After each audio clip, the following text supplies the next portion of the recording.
the Lord God planted an orchard in the east, in Eden, and there he placed the man he had formed. The Lord God made all kinds of trees grow from the soil, every tree that was pleasing to look at and good for food. Now the tree of life and the tree of the knowledge of good and evil were in the middle of the orchard. Now a river flows from Eden to water the orchard, and from there it divides into 4 head streams. The name of the first is Pishon. It runs through the entire land of Havilah, where there is gold. The gold of that land is pure. Pearls and lapis lazuli are also there. The name of the second river is Gihon. It runs through the entire land of Cush. The name of the third river is Tigris. It runs along the east side of Assyria.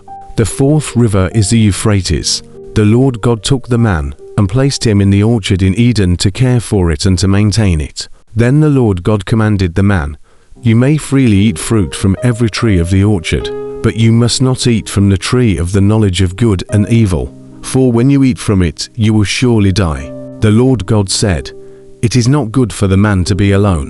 I will make a companion for him who corresponds to him." The Lord God formed out of the ground every living animal of the field and every bird of the air. He brought them to the man to see what he would name them. And whatever the man called each living creature, that was its name. So the man named all the animals, the birds of the air, and the living creatures of the field. But for Adam no companion who corresponded to him was found. So the Lord God caused the man to fall into a deep sleep. And while he was asleep, he took part of the man's side and closed up the place with flesh. Then the Lord God made a woman from the part he had taken out of the man, and he brought her to the man. Then the man said, "This one at last is bone of my bones, and flesh of my flesh. This one will be called woman, for she was taken out of man.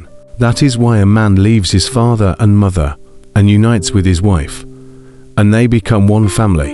The man and his wife were both naked, but they were not ashamed. Now the serpent was shrewder than any of the wild animals that the Lord God had made. He said to the woman, "Is it really true that God said, 'You must not eat from any tree of the orchard'?" The woman said to the serpent, "We may eat of the fruit from the trees of the orchard, but concerning the fruit of the tree that is in the middle of the orchard, God said, 'You must not eat from it, and you must not touch it, or else you will die.'